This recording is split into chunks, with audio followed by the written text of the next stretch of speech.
Hi, this is Ethan Curtis, and you can find me on Instagram at Ethan_Reed or 53 Motorsports. You're listening to episode 205 of the Subie and You podcast, and the line to start is 100 and left 4 plus into right 6, 250 in 5, 4, 3, 2, 1, start.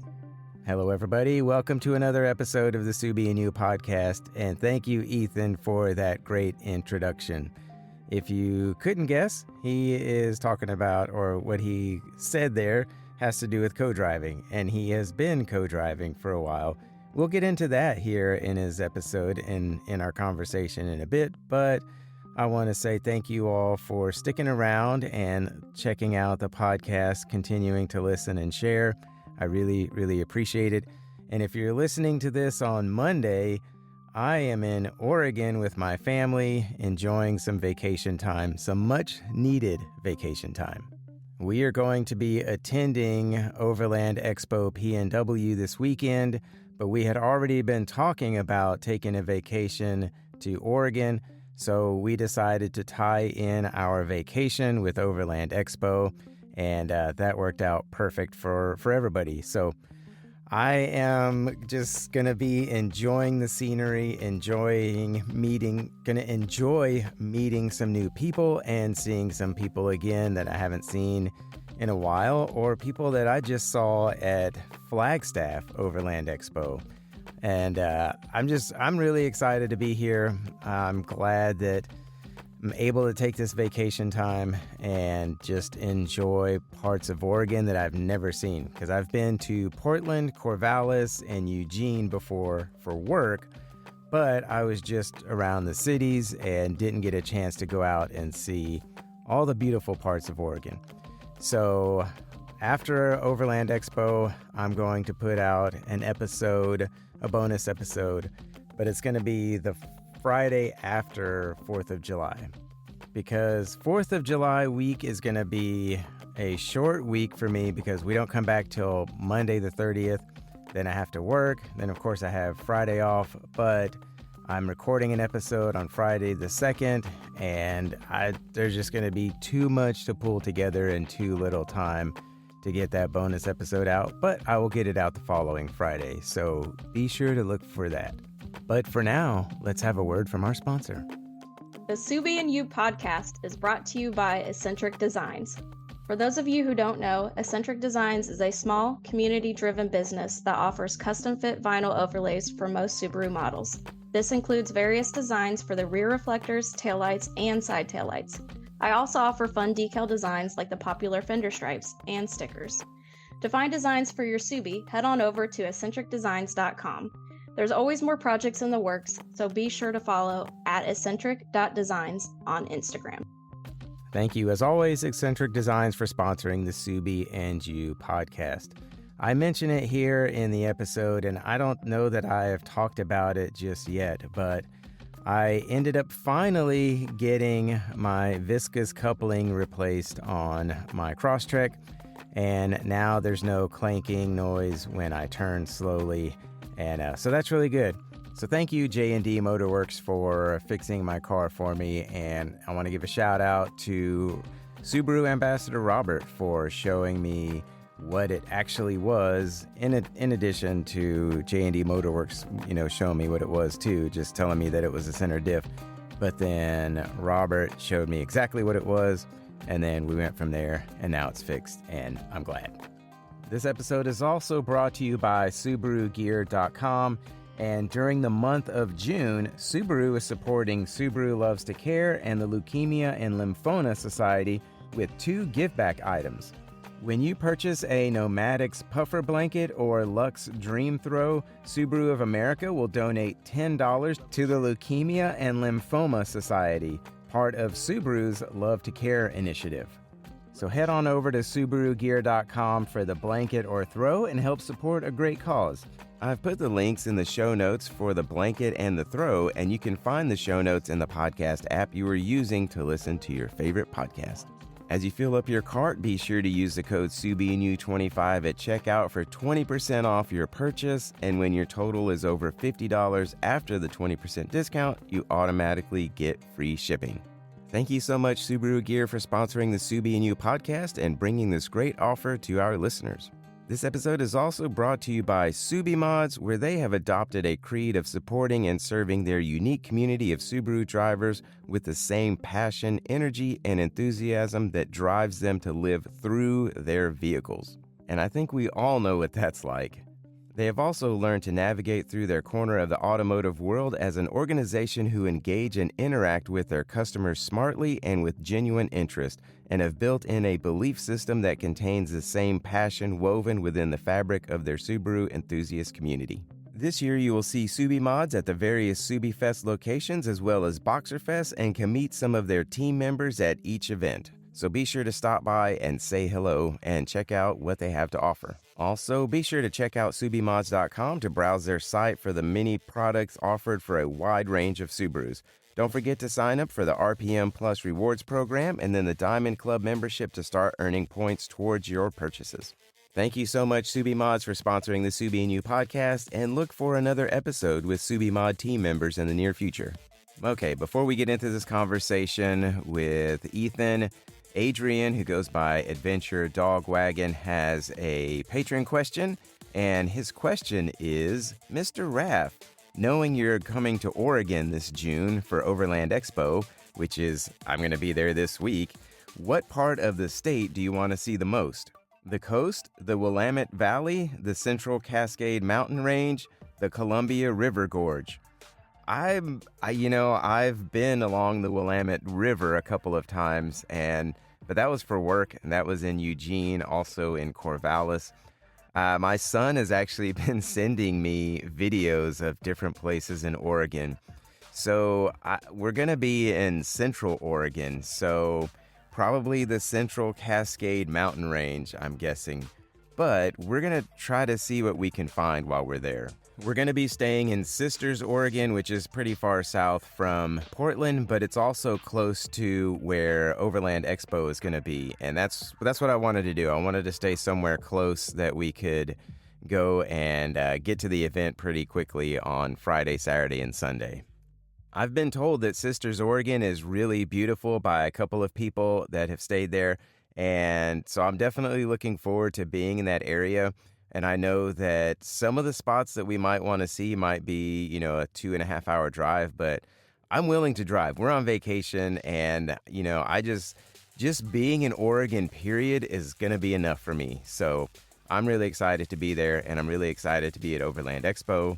And I'm excited to see whomever will be there, people that I will see again or people I'll meet for the first time. But let's get into this episode and this conversation with Ethan.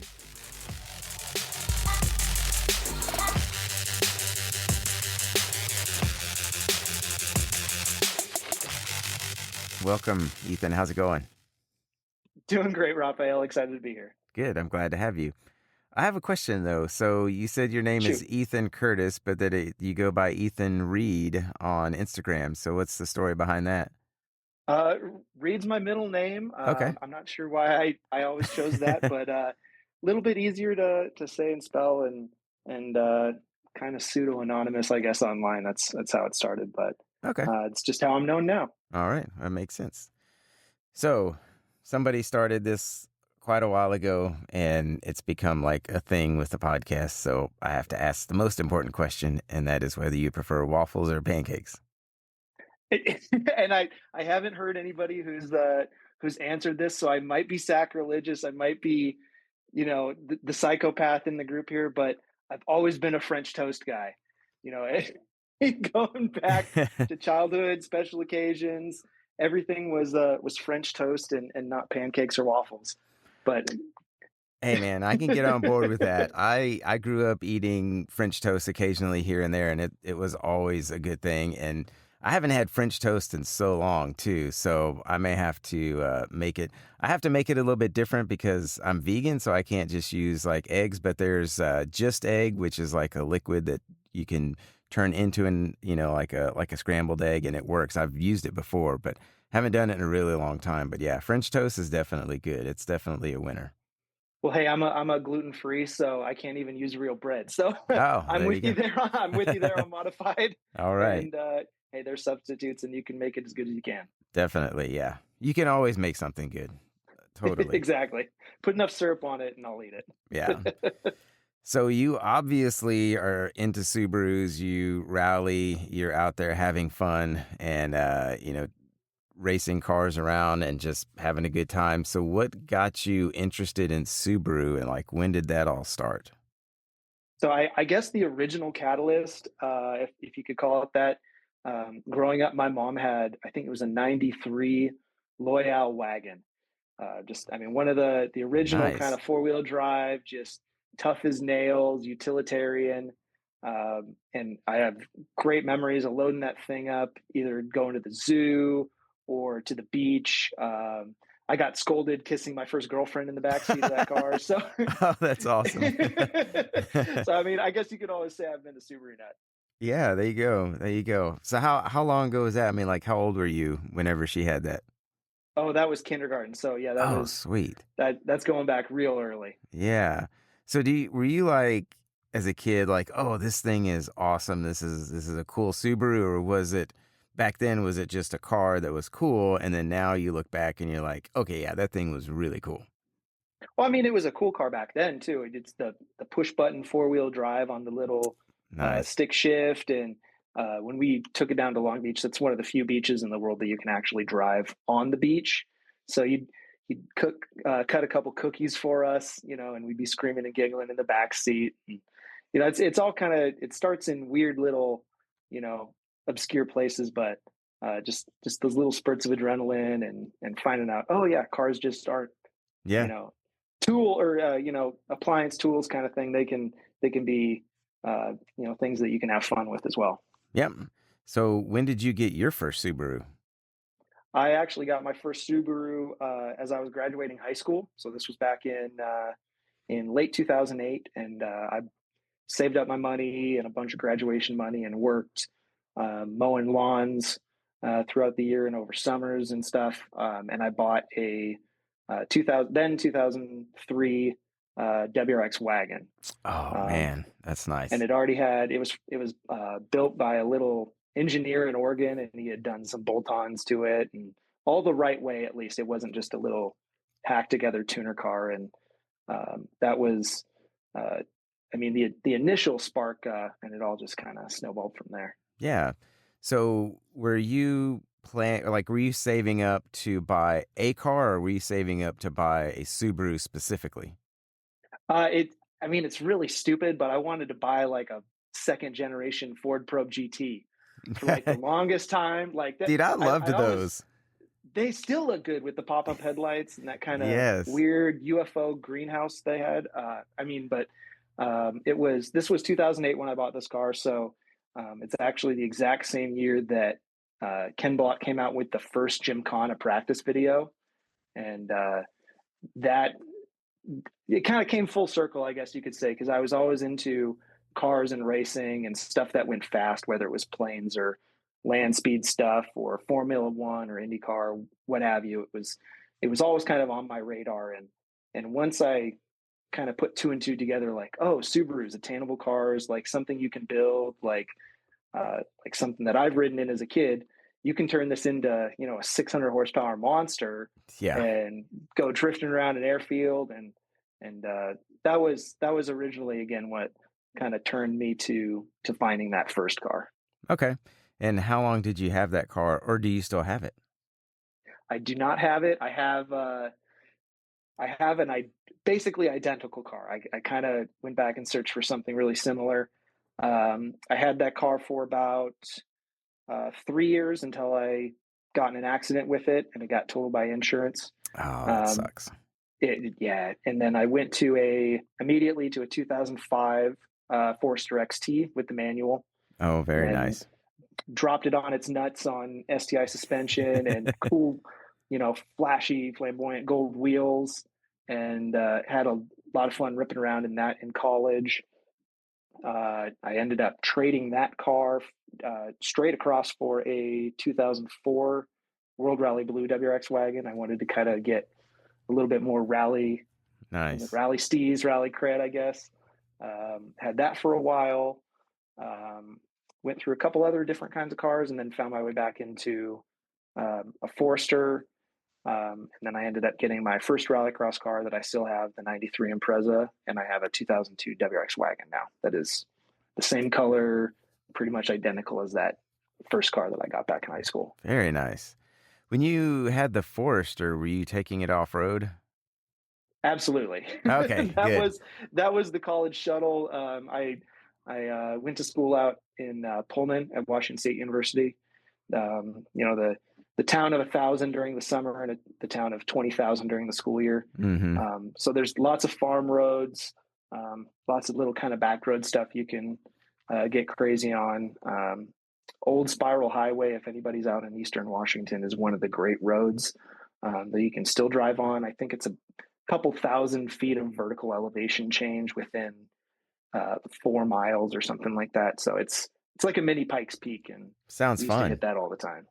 Oh, it was a blast. Yeah, I love Pikes Peak. I would like to drive Pikes Peak with something more powerful than my Crosstrek at some point, though, because I drove up Pikes Peak in my Crosstrek, which is just the 2.0 with 4 people in the car, and it's a manual, so it made it a little bit easier. But man, I was struggling. She was struggling But going up there, and still bucket list stuff to get all the way up. That's awesome. yeah, they stop, I think, like maybe 2 miles from the top or 1.5 miles from the top, and then we had to take a shuttle. But yeah, being able to drive up Pikes Peak in my own car was really cool. That was a lot of fun.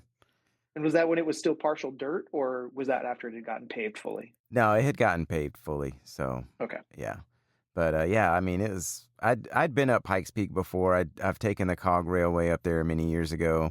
And then we had gone to Colorado and we rented a car.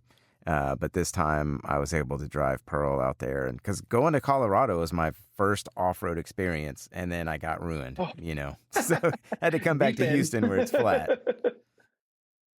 So, but it was a fun trip. But yeah, it sounds like you had a good time out there. And so when did you start getting into doing like rally and rallycross? I actually went to my first rally in 2009, so really soon after I'd gotten that first Subaru. It had started coming onto my radar a little bit more frequently.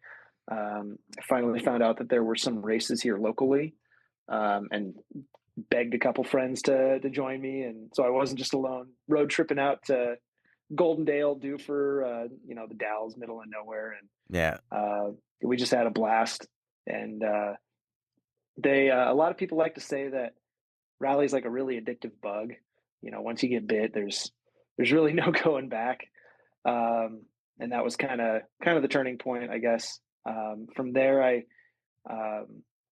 kept saving. I finished college first and foremost, but then I saved to buy my first 93 Impreza. Mm-hmm. Started building that up for rallycross. I started doing rallycross in 2018 with the Oregon Rally Group and Northwest Rallycross Association, both of which the NWRA I still race with Milton and Carey, and you've had Jacob and Izzy also on, yep, and some other people who are also all co-competitors. So that's a great group, and from there I actually met Brody and Cooper Anderson. So they were their father-son they bought a rally car or an Impreza and started turning it into a rally car. Started doing stage when Cooper was 15 or young enough to have a permit, and it had to be Brody in the co-driver's seat. Yeah. So back in a couple of years ago, he was the youngest rally driver in America at one point. Very nice. And it got to the point where Brody was starting to get a little uncomfortable with how fast Cooper was getting, and he felt like he was kind of holding him back. So they knew me from rallycrossing and racing and stuff, and Brody reached out and said, "Hey, you're a decent enough driver. I feel like you could help Cooper get faster, kind of exploit what he has to grow on, and jump in the car with him instead of me." So that was 2021, and I've been with Cooper ever since. So we've done, I think, 13 or 14 rallies together. Wow. Total. And last year he ended up finishing second overall in the Western region. Very nice. Which is quite the accomplishment as a 21-year-old. Yeah, that's pretty awesome. And I'm sure that's really been nice for you too, to help him along in this journey and get to that point too. Oh, absolutely. Because you have a big part to play in it too, you know? Well, I'm sitting there looking pretty for the most part, but I mean, rally's kind of cool in the fact that we actually have a measurable metric that, you know, you can look at your performance per stage or per rally, and that's called the speed factor. And I could try to explain it, but it's like trying to explain nuclear fusion. I don't have a degree in it. It's impossible for me. But essentially, it's your speed and factor compared to the previous best times on that stage, and how it compares to the fastest times that people have run it at that rally. So you can kind of see this speed factor go up over time or go down over time, but you want to see it go up, as that helps stuff like your seating in races. So you want to get seated up the order so you aren't facing more swept road conditions. You're not behind slower people. You know, kind of you're up near the pointy end of the pack. So it's really cool to see that over time increase and see their confidence grow behind the wheel and their skills develop. And it's really cool and really, really rewarding. So how long have you've been doing this for a while now, right? As a co-driver? Yeah. So 2021 was my first race. Okay. I did one race in 2021. That was Oregon Trail. I did 4 races in 2022, 6 races in 2023. And I did 11 last year. Wow. So it's kind of a gradual ramp to see what my limits are of what I can handle. And 11 wasn't it, so I'm still getting there. Yeah, no, that's really cool.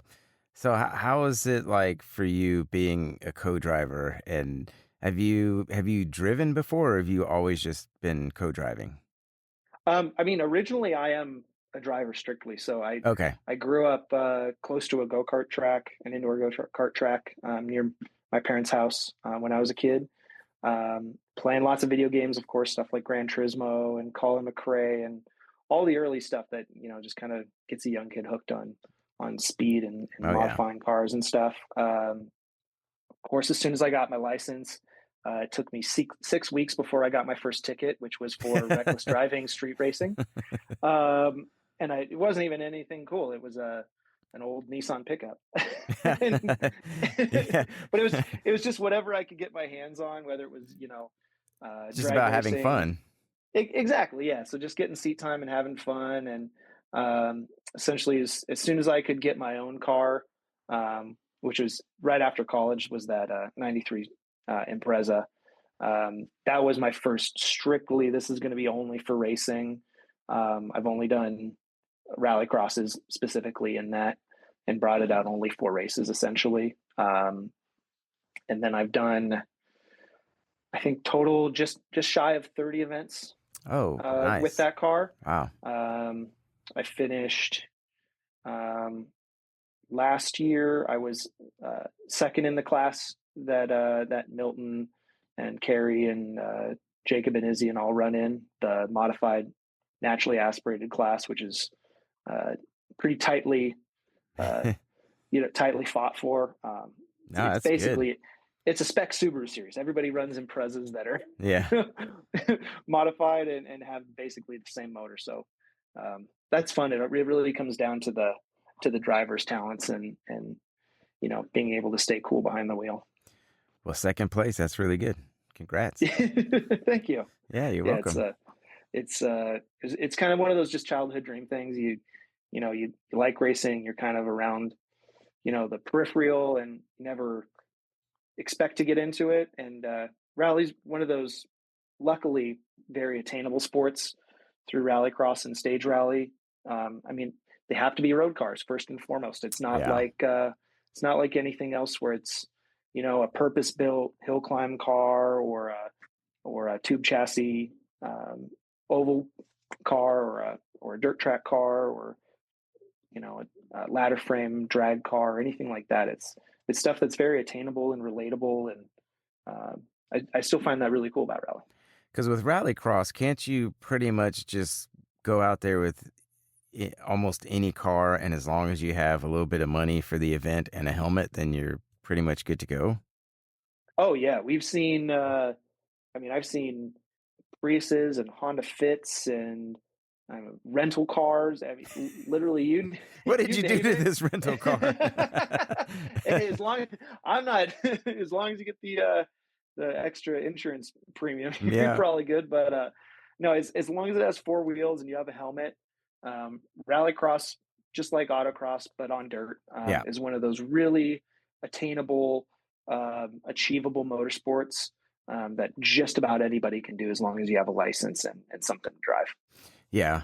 Jacob has said at some point, if I'm able to make it out there, then they'll, get me in the car in the passenger seat and ride along with them while they're doing it. And I'm like, man, that would be a lot of fun. I'd love to do that. So I might get to do a little bit of fun with the Impreza that, Milton's going to leave for me. So that'll be fun. And same thing. I put the passenger seat back in my car so I could keep giving ride-alongs.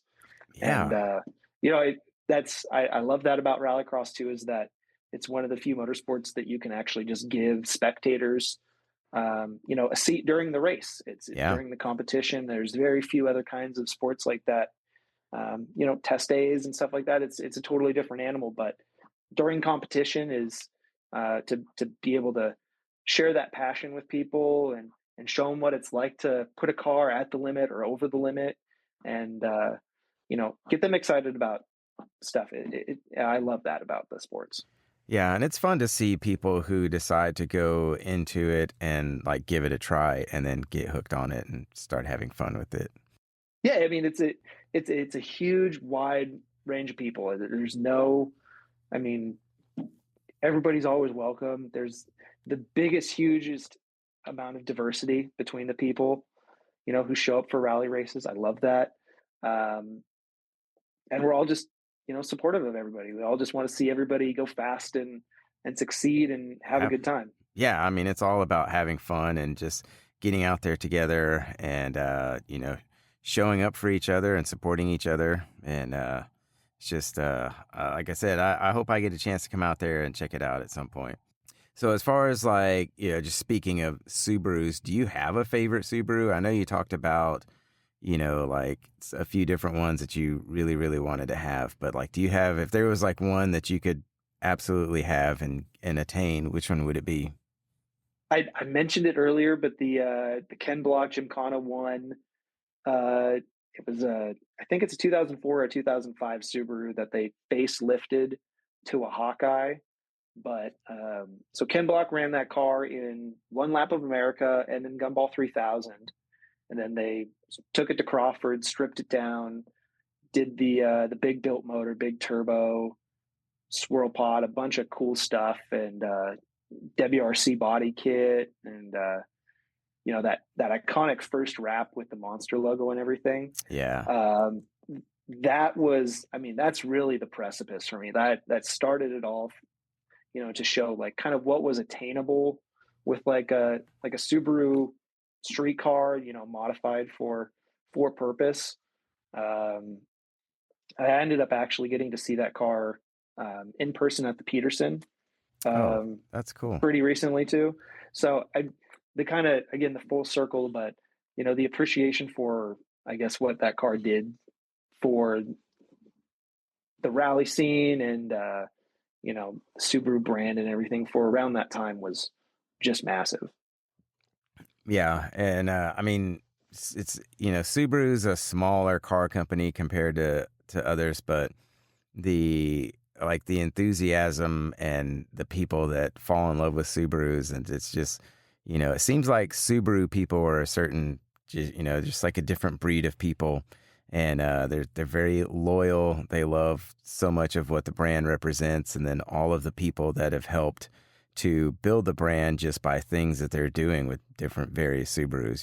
Just from Gymkhana to Rally, Subie Fest. All these different events and things that people get involved with, and just showing up and showing what Subarus can do. And it's cool having, celebrities involved with Subarus too throughout the years.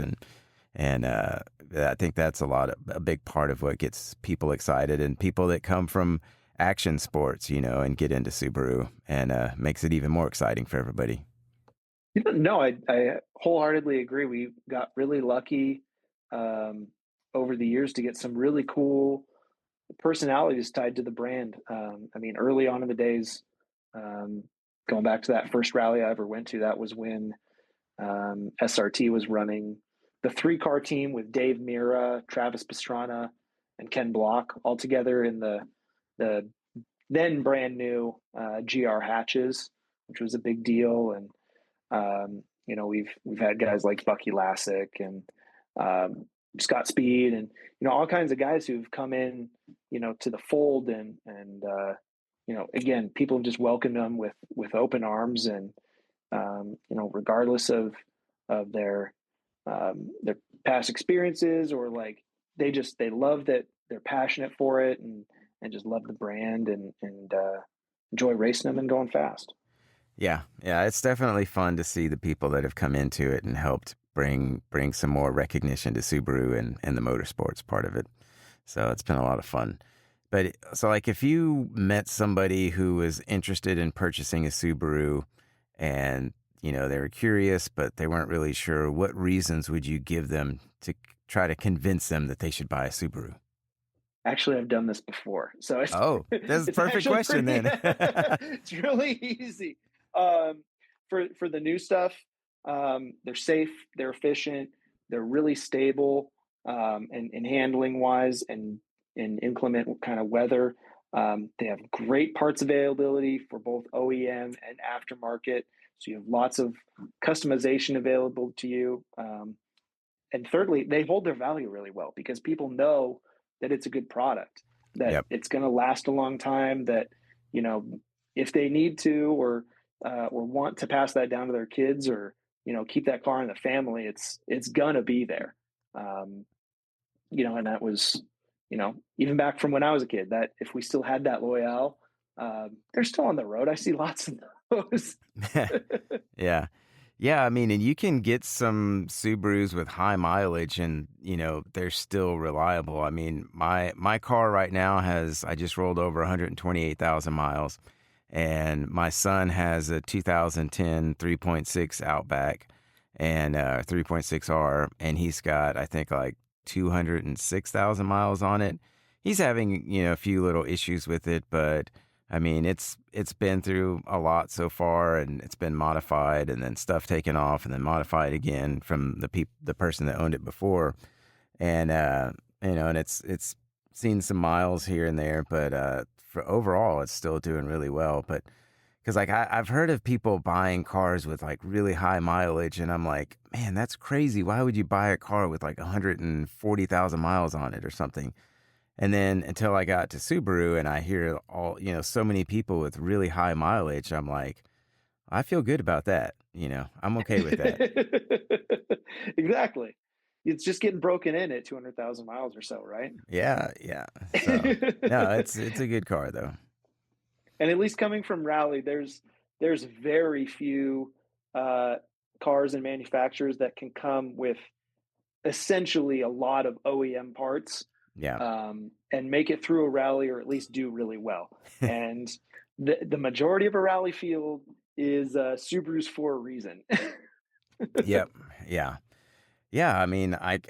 So with my car, I've changed out both the front axles. I've just recently changed out the viscous coupling, and then I've changed the sway bar end links. None of those parts, except for the viscous coupling, I had to change out, because I had a clicking, and when I was asking around, I said, what does it mean when you're turning slow and you hear a clicking sound? They're like, oh, your CV axles are going out. And I'm like, okay, great. So I bought OEM CV axles, changed them out, and then it was still doing it. And I'm like, what the heck is going on? So then I started asking around some more, and I took it to this little shop here, and they told me like, oh, it's your center diff. And then talked to another guy through Facebook that he's done a lot of work with transmissions, and he was like, oh, it's your viscous coupling. And then he sent me a video of his Outback that was doing the same thing. And I'm like, oh, I finally know exactly what it is. And so I just got that changed out this past week. So it's, but yeah, I mean, at least now I have new axles and new sway bar end links, but it was pretty easy to change the axles out too. That was actually a lot of fun. Yeah, sounds like it's good to go for another 200,000 miles to me. Exactly. Yeah. So, but yeah, it's I was intimidated by changing them out too, changing the axles, because I've seen, like Milton and Carrie and other people that are like going off road all the time, and they're like, oh yeah, we just bring spare parts with us, and then they change it right there on the trail, and I'm like, how do they do that? Like, that's just crazy. And so now I know a little bit more about my car, which is really good.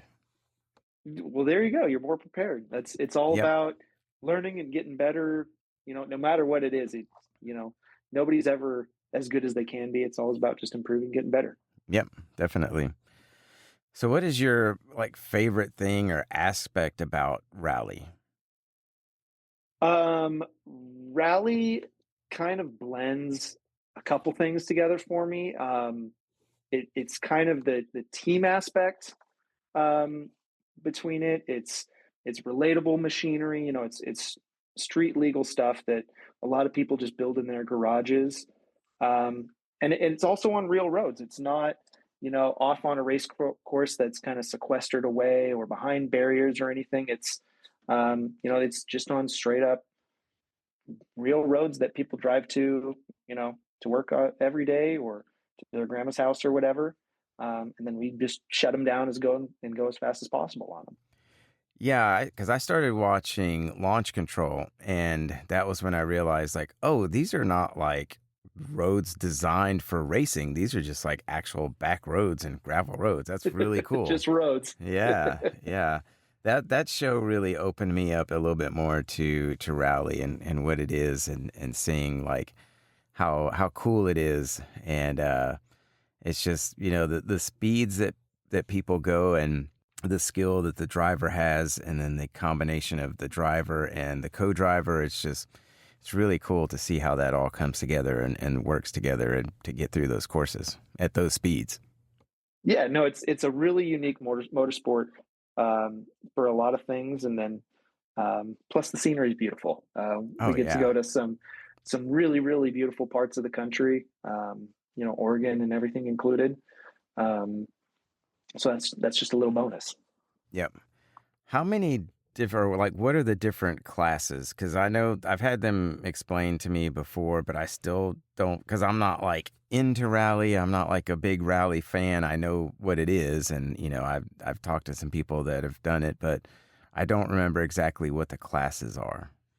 Yeah, no, it's I'm one of those rulebook junkies who I like going over the gray areas of where I can kind of gain competitive advantages over people through reading the rule book a little bit clearer. Oh, that's good. But it's actually super easy to break down. It's by modification and then by drivetrain type. Okay. So you'll at the very, very bottom, you'll have limited 2-wheel drive and then limited 4-wheel drive. And you're allowed things like OEM upgrades. So say your WRX came with or the STI came with a larger turbocharger than the WRX, you can use that manufacturer turbo, or maybe the STI came with a different wing that the WRX had, so you can put that STI wing on. But everything essentially has to be OEM appearing, body aero wise, and then performance wise. You're allowed, of course, all the safety gear. You're allowed things like gravel suspension. You can upgrade the brakes slightly, but you can't change things like subframes, suspension pickup points. You can't, of course, change the motor to a totally different motor and stuff like that. It essentially has to come from that model of a car. Okay. And then so limited 4-wheel drive. Then you've got open 4-wheel drive, and that's, you can do pretty much whatever. So they give you a box to stay in, and that's they'll give you a box of basically dimensions that say, your car can't be wider than this. You can't modify the car to be wider than X millimeters over stock. You can't have a rear spoiler that goes X millimeters over the roof line. Different things like that. But besides that, you can do the crazy stuff that, like what Vermont Sports Car does, or what Sam Albert does with his Ferrari Subaru. That's crazy.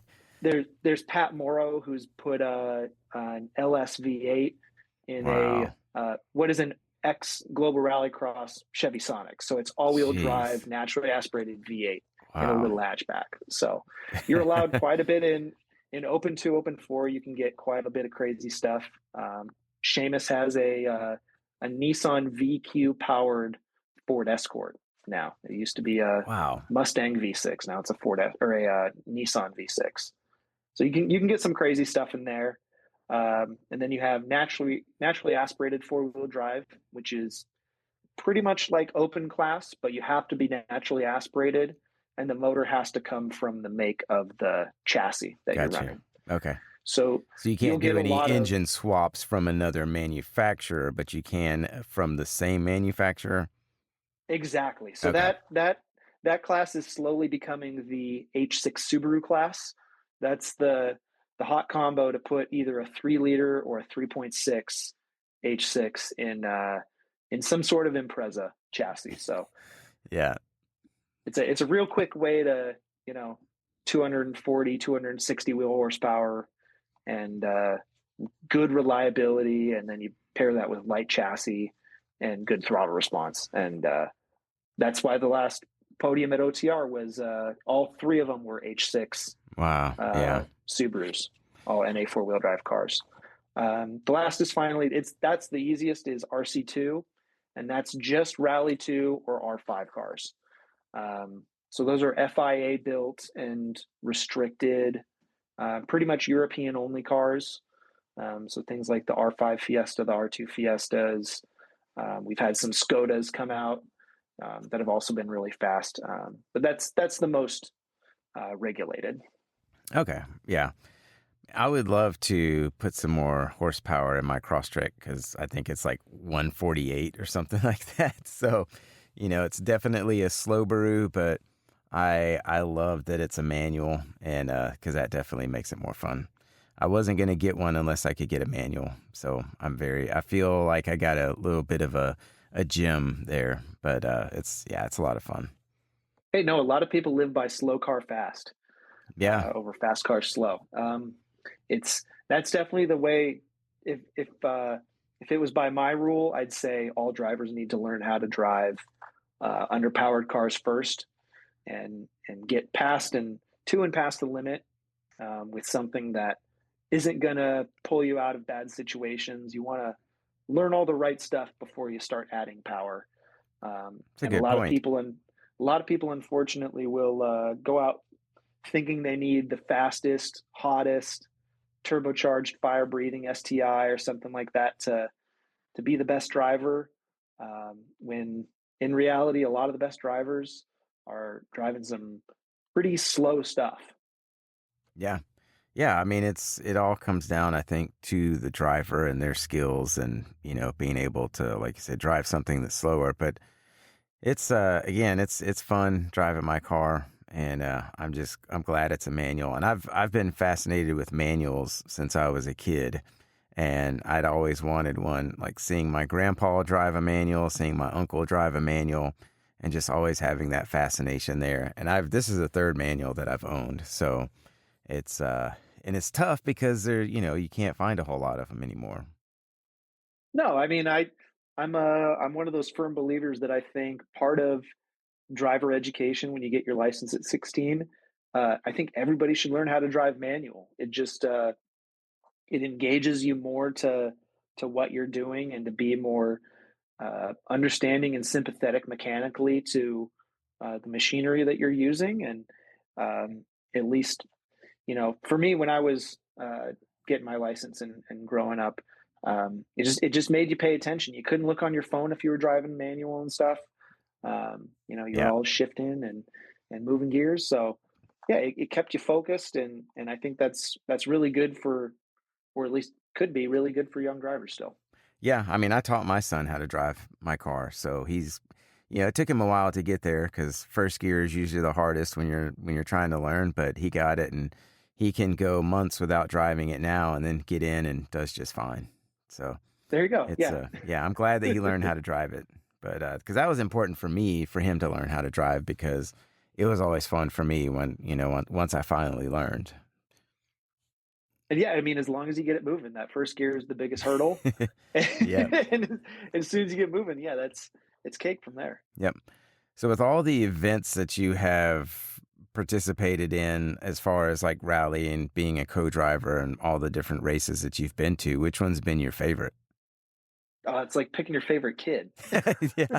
Yeah. I know I've asked that question. They're like, oh, come on, that's not fair. I mean, all of them are really, really cool for different reasons. Because of the uniqueness of the different areas that we get to go around the country. Um, I mean, New England Forest Rally, I wish they still had it, or it's still around in some capacity, but that was like old Group B. There were just hundreds of people lining the road, in the day hanging out. Um, I did Bonfire Alley earlier this Oh year. man, That that was is so cool. crazy. We did Over Mountain in Tennessee this last year, Yeah, um, that's and right. and and that we had a special stage at the end of the first day in a little asphalt stadium, and they put two jumps across from each other, and so all the teams were in the infield hanging out, leaning over the rails, cheering each other on, and getting footage of each other jumping and um, just having an absolute blast. Um, of course, I mean Oregon Trail is nostalgic and memorable because it was the first one I went to and then the first one I competed in. Um, Personally, I think it's the most beautiful in the country. I mean, you get some of the jump photos with the mountains in the background and stuff Yeah. coming up the gorge, and that's just, I mean, one of the most unique looking rallies in the country. So they're all really cool for just different reasons. If I was going to pick one, yeah, Oregon Trail is special just for Yeah. lots of different stuff. Yeah.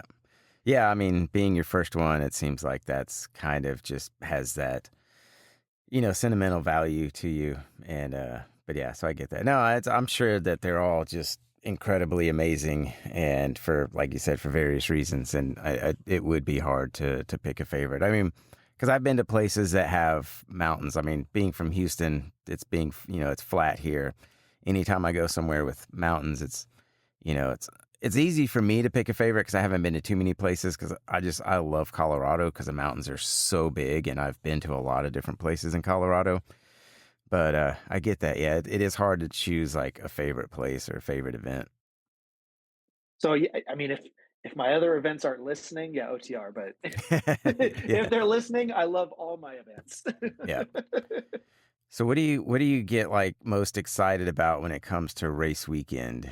Because I know it's like it's a big event. There's a lot going on. You get to meet people. Like isn't it like on Friday or Thursday where everybody kind of parks their cars and I forgot what they call it, and then you get to racing for the weekend. But like I mean, obviously the race itself is going to be great, but I mean, besides that, like, what do you really enjoy about race weekend?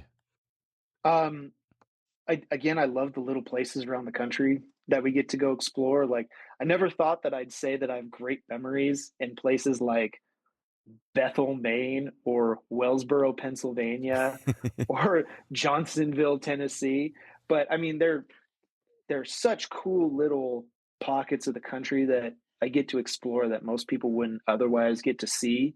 Again, because we're rallying, we're going out to the middle of nowhere. We're not just hanging around, the international raceways or the downtowns or any of those things. We're going out to really see people who are passionate about our sport or even just really interested to see what we're doing, and so being able to share all that with lots of people who don't know the sport otherwise, it has always been really cool. Yeah, I mean, so my old job, I used to travel for work, and we would have to go to a bunch of different spots. And I was Vegas. thinking the same thing, huh? Vegas. Do you have to go to Vegas a lot? No, I've been there once, but didn't do any gambling. But I did walk around the strip a little bit, and because we were only there for one day. But like I've been to so many different parts of the country that I was thinking the same thing. Like these are parts of the country that I probably would have never seen otherwise. And, I've been to some cool little spots like Des Moines, Iowa, Lincoln, Nebraska. Baltimore is a bigger city, but Baltimore was kind of cool and scary at the same time. And then just Anniston, Alabama. I've been to Bethel, Pennsylvania. And then, just like all these little cool spots that I ended up going to because I had to travel there for work. And so, I kind of feel the same way that I felt blessed to be able to see all these different spots. Yeah, I mean, a lot of people, like I say Vegas, but I mean, a lot of people they find their good times in something like Hawaii or Vegas or Miami Beach, and I'm like, no, you really need to go to Marquette, Michigan. That's what Yeah. you need. I've been to Ann Arbor, Michigan. That was a pretty Okay, cool yeah. little town. Yeah. I've been to Detroit.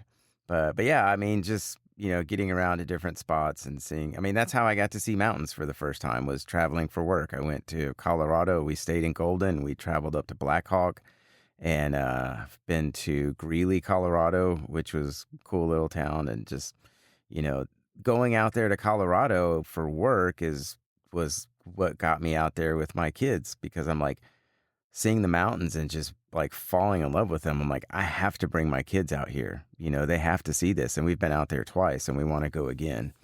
We've been to Colorado, we've been to Flagstaff, Arizona, and got to drive around there and go see Sedona and drive out on the rocks and stuff. And took my son to Washington, and we went through Seattle and saw some other cool stuff, some forest roads and the mountains out there. And then now we're going to go to Oregon, and I'm excited. I'm so thankful that we get a chance to travel when we do and go see some cool spots. Yeah, you'll have to let me know when you're out this way. Yep. I'll be out there the day that this comes out. I'll be out Monday, the 23rd. So we're flying out the 22nd and we'll be out there through the 30th. So it's going to be a good trip. But if you had a chance to drive or even co-drive in somebody else's rally car, whose would it be and why? I've been with a couple of fast drivers. I've been in a lot of Subarus. I haven't been in any top tier machinery. And so, I mean, thinking back to some of the cool cars that I remember, I've always loved bug eyes. I would love to have a go in the WRC spec bug eye cars, which had the band rocket anti-lag system, which was basically just a pulse jet motor ahead of a turbocharger to keep it spooled. They were doing some crazy shit back in the day. Also, the full aero 1.6 liter cars from, I think, 2017, when the WRC went. It was non-hybrid, but the cars were making about 400 horsepower, and they were running all the downforce. So you look at those body kits, and they're Formula One cars essentially for gravel stages. Special shout out to the Volkswagen Polo. They actually built a car up. They did a bunch of testing. It looked really fast, and then they just canceled the program because it was right after Dieselgate, and so they said no more. But that would be a really, really fun car to get a rip into. Yeah, yeah. So when you go out to all these rally events and everything, I'm guessing you get a chance to meet all the drivers and the big drivers and everything, like Travis Pastrana and Brandon Semenuk and everybody. Yeah, that's honestly one of the cool parts about rally is there's a saying is hurry up and wait, because at times there will be a hold or kind of a lull between stages, or where they'll just hold us for some reason, and so you'll just get moments to go walk around and chat with your co-competitors. Even during testing and stuff, we were situated right next to the Vermont sports car guys. So that's awesome. Travis Pastrana was walking around. He was not feeling very well. So we walked behind the trailer to go kind of hack his lungs out for a couple seconds, and then saw us standing there looking and, oh, hey guys, and came chatted about skid steers getting frozen in the mud and just kind of random stuff. Yeah.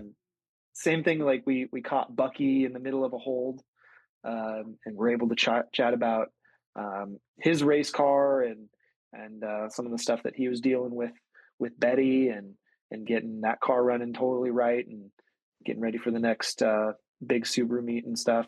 So I mean that's it. That's one of the cool parts about rally. It's like, yeah, we're always kind of in that headspace of like we want to compete and go fast and battle against each other, but when the time's down, it's like, yeah, you still get really cool time to go hang out and chat with people and kind of say hi to the big teams, I guess.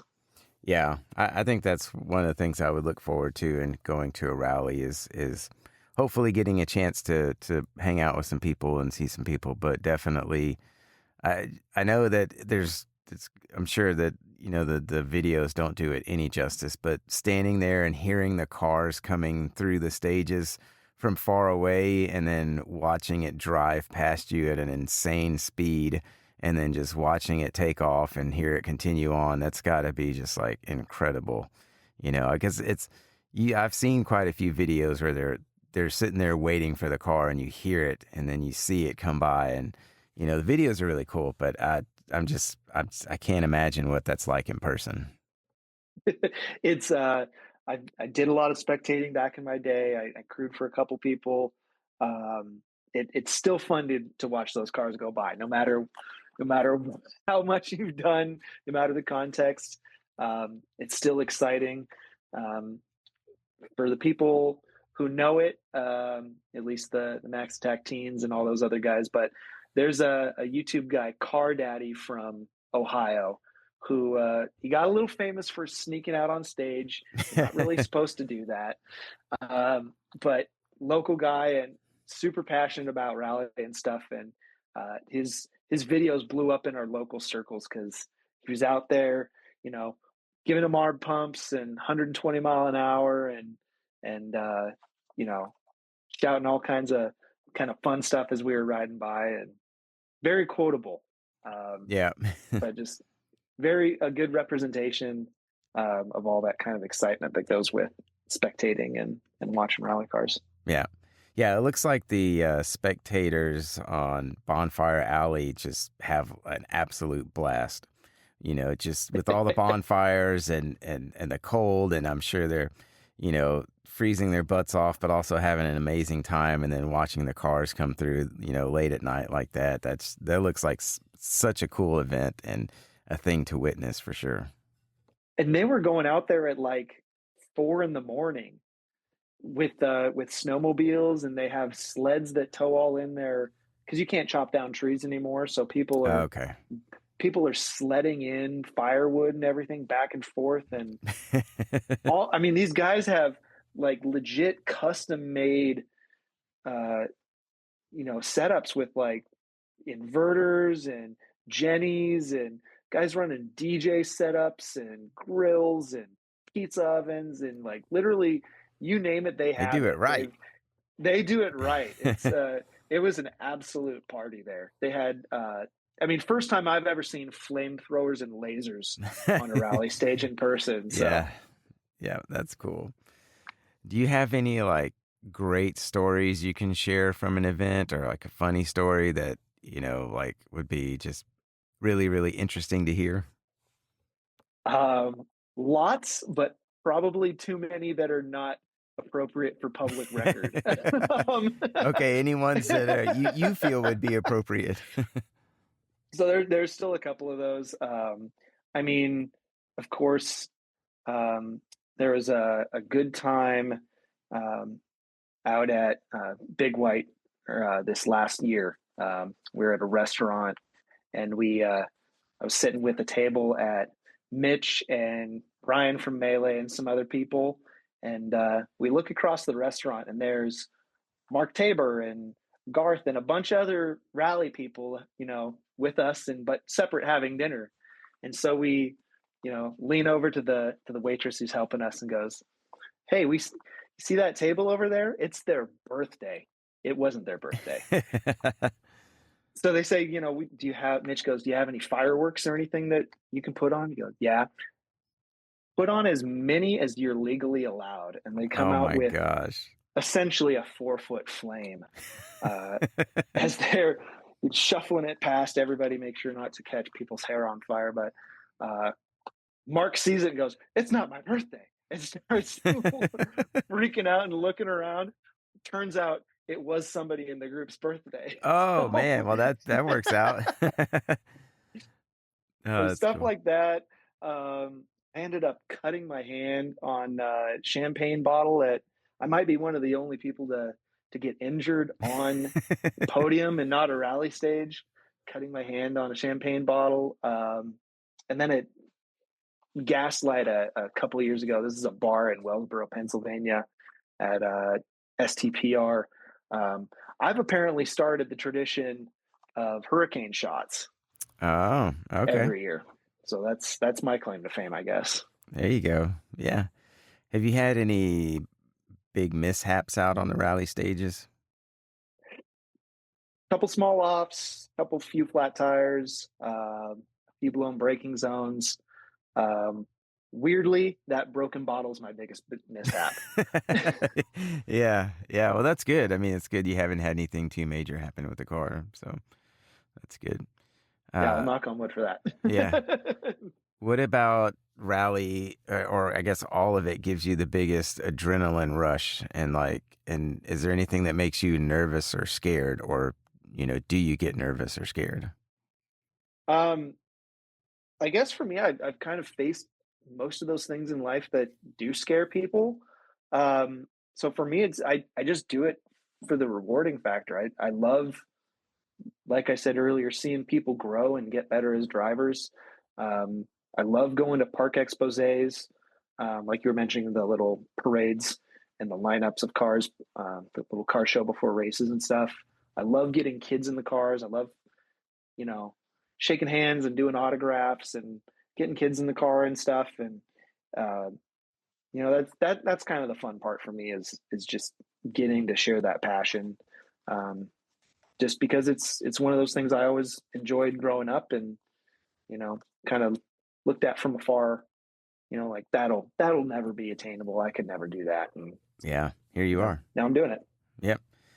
If you could race on any rally course in the world, which would it be and why? I think Finland is the obvious answer. And if you, if you know rally, you'll know why, but, Finland is, an incredibly technical and vertical rally. There's lots of blind crests and lots of jumps into corners. Um, So, I mean, there's lots and lots of videos out there of very famous Finnish stages. Some of the best rally car drivers come from Finland, and for good reason because their roads are arguably some of the hardest to drive fast on the planet. So I would love to see those ones in person. I'm hoping to have a chance here soon, but um, yeah, Finland is awesome. Yeah. Dream spot, huh? Oh, that's bucket list stuff. That's Yeah. I think Finland is like the Le Mans of rally, I Okay. guess. Yeah. So I heard that you're a Melee design firm customer. How'd you get connected with Mitch and Melee? I'm not sure directly how I found Mitch, but growing up in a small business supporting family, I like supporting local and small when possible.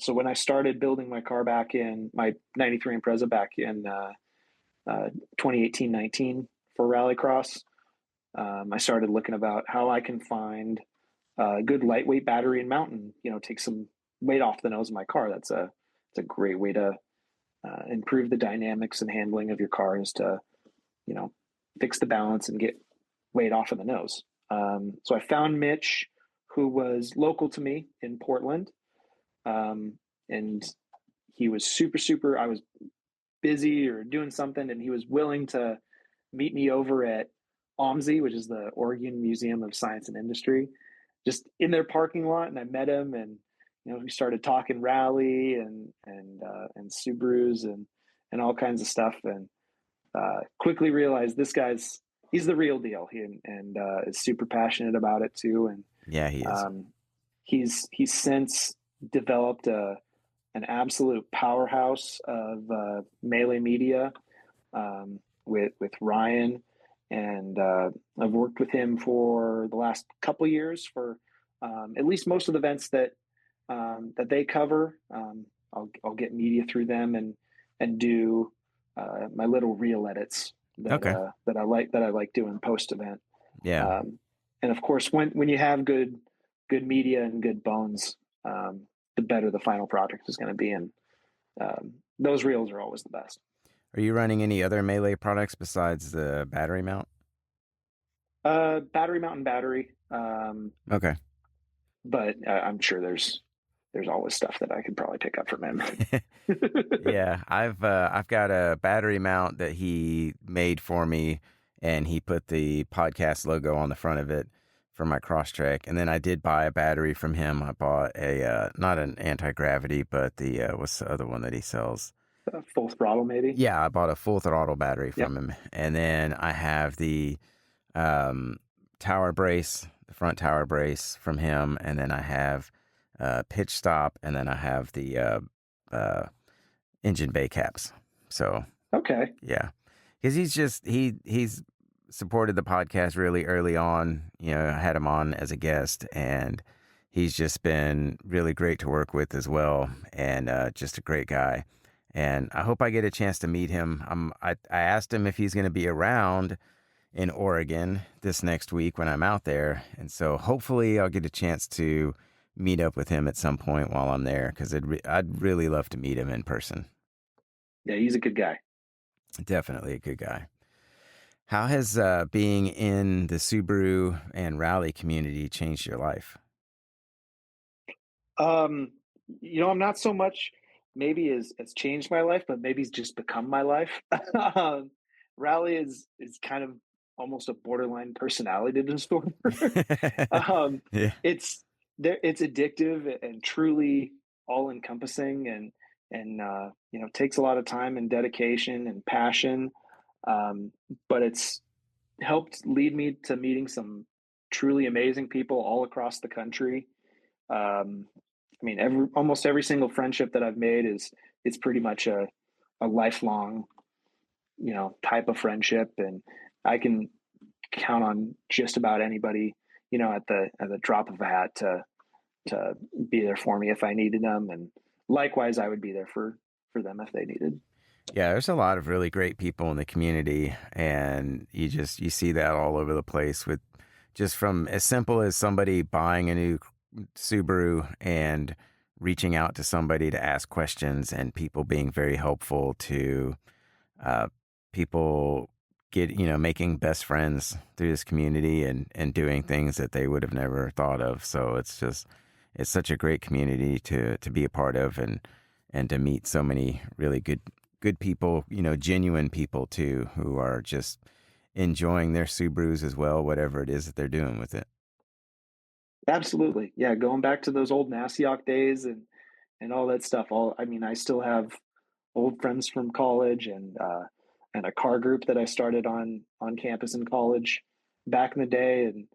And those are still all close friends. And so, yeah, the community and everything that's been built up is pretty awesome.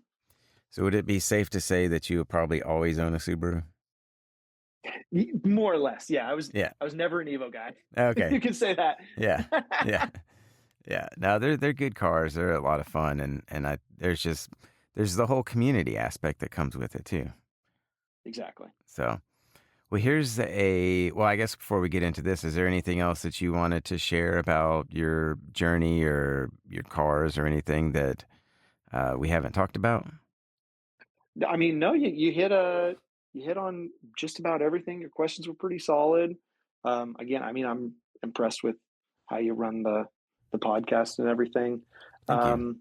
If anybody would like to see more about me, our profiles are on sneakattackrally.com, which is run by Nathan Usher, or Our profiles are all on ewrc-results.com. That's kind of a global rally page that just collects rally stats and final results and stuff. Okay. Also, again, Ethan_Reed.com and 53, the number 3 motorsports.com, or 53 motorsports on Instagram. Okay. Yeah. What's your number? My number is 53. So Okay. EC, my initials are the 5th and the 3rd letter in the alphabet. So I kind of Okay. aped that from Ken Block, actually, which was Okay. DC. So Yeah. 4-3. Gotcha. That's good. Good way to get that number there. So here's the segment where we get to know you a little bit better, but who is Ethan, as in describe yourself? All right, we'll give this a shot. Okay. I'm Ethan. I'm 35. I'm a Pisces. I love long walks on the beach and holding hands. I love I've got a throwing cool cars mustache. I love throwing cars vaguely in the direction of trees. Got a great mustache, and the first concert I ever went to was NSYNC. Oh, very nice. Very nice. What is a favorite memory from your childhood? Anything related to the beach. They had go-karts down there. I loved the arcade, the kite festival. Chocolate cream pie is great down there. So pretty much anywhere that I have sand in my toes, that's usually a real grounded, happy place. Yeah, that's good. What is it that you do for a living? So I ironically sell traffic cones and also various different parking supplies. So parking, traffic, valet, construction, kind of ancillary, anything to do with directing cars, parking cars, whether you're a business, a municipality, private business, university. Okay. We sell all those kind of supplies that go to an operation or a private business to deal with those things. Do you have a dream job? And if you do, what would it be? I'm living. Oh, that's good.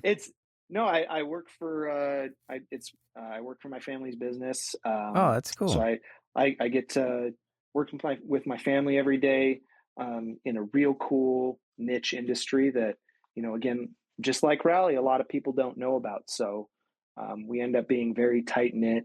I've been lucky in that it's allowed me to travel a little bit also. So it's, and then on top of that, I get to rally with basic immunity. So yeah, I'm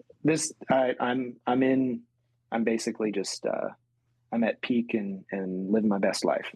That's good, man. That's awesome. What is something that makes you want to get out of bed every day? I think I said it earlier, but getting better, just living and getting better every single day. Like I said, nobody's ever as good as they can be. And I love getting up, trying to be better and just being a better person. That's good. Yep. What is something that makes you want to stay in bed? Rally hangovers, which are not to be confused with actual hangovers. I've heard of rally hangover before. Those can be associated with rally hangovers. So what is a rally hangover exactly? Just like just being completely exhausted from the rally weekend? Yeah, it's a combination of both. We rally people are known to go a little bit hard as far as we're putting a lot into the travel, logistics, into recce, and for co-drivers for checking notes and going over videos and just making sure everything is totally dialed so that you have the best chance for success the next day. So that coupled with I typically figure that more than 4 hours is a good night's sleep at a rally. Oh, wow. You're running off less sleep. You're hanging out with the crew up late, having drinks. It's just you're giving it your all, and it's kind of just the best of all worlds. But that once you get back to work on Monday, or when you wake up in your own bed that next day and Yeah. the world comes crashing back. Yeah, But it was all worth it. 100% always. Yep. What is something that really scares you? Um, do you follow the Portland Trail Blazers, local basketball team here? Mhm. Uh, they got a new mascot, Douglas Fir. He's Hmm. terrifying. He's got really weird eyes. Yeah. Just kind of that 1,000-yard Vietnam stare. That's horrible. Yeah. He's terrifying. All right. What is something that really excites you? Besides rally, let's say. um, long drinks at the end of the day after recce. Roller coasters, Oh man, gluten-free roller fried chicken. coasters are awesome. I haven't been on a roller coaster in so long. We don't have a theme park here in Houston anymore. We used to have one called Astroworld, which was a Six Flags park, and they tore it down many years ago, and now we don't have anything. We've got Fiesta Texas in San Antonio. I just haven't been out there, but I need to go. But man, I miss roller coasters. They're so fun. See, if you're a roller coaster guy, you got to get to Cedar Point, and Yep. that's Sandusky, Yep. Northern Ohio. And I went there the day after SOFR last year when I cut my hand all open. So I bandaged hand and everything. I'd already gotten the tickets, and I said, you know what? Screw it. I can't miss this. And we went and rode roller coasters all day. So Yeah, I want to ride. I'm right there with you. I want to ride Top Thrill Dragster so bad. It looks I rode the terrifying but original. awesome. Oh, really? Yeah, I know they redid it. Yeah. No, that's a bucket list for me and my daughter because my daughter I took her on her first roller coaster when she was 7 and what is it called? SeaWorld in San Antonio. Mm-hmm.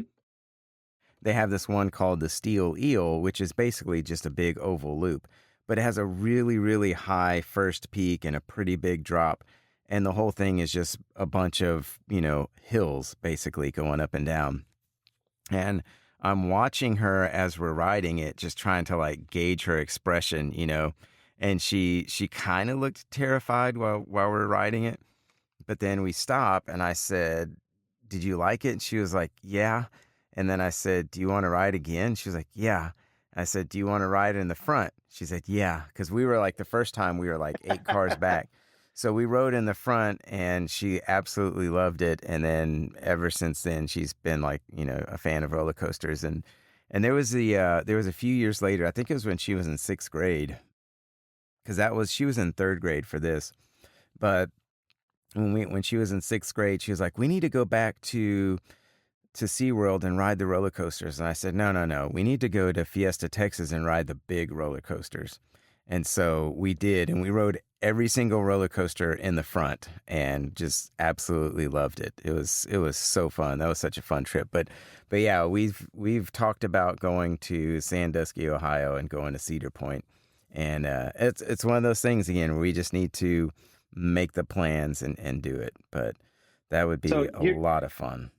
Here's my one tip, because I actually went there when I was I got to do a trip with my dad when I was 16. Could have picked anywhere in the world where I wanted to go, but I was like, I wanted to go to the Shelby factory in Las Vegas to see where they made the Cobras and the Series 1 at that time, and then I wanted to go to Sandusky, Ohio, and ride roller coasters.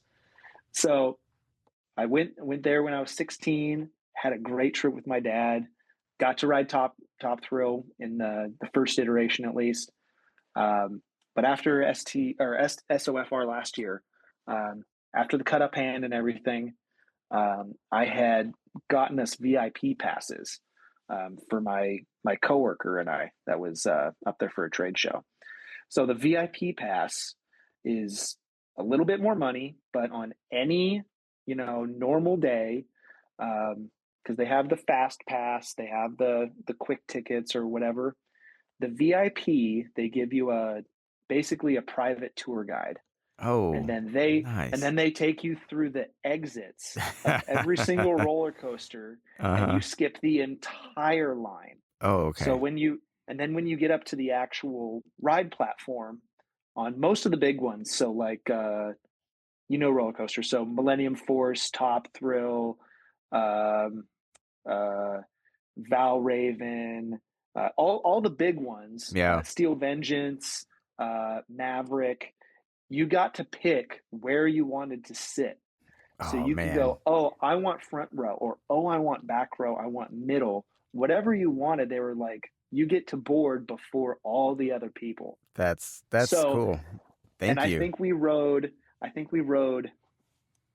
everything at least once.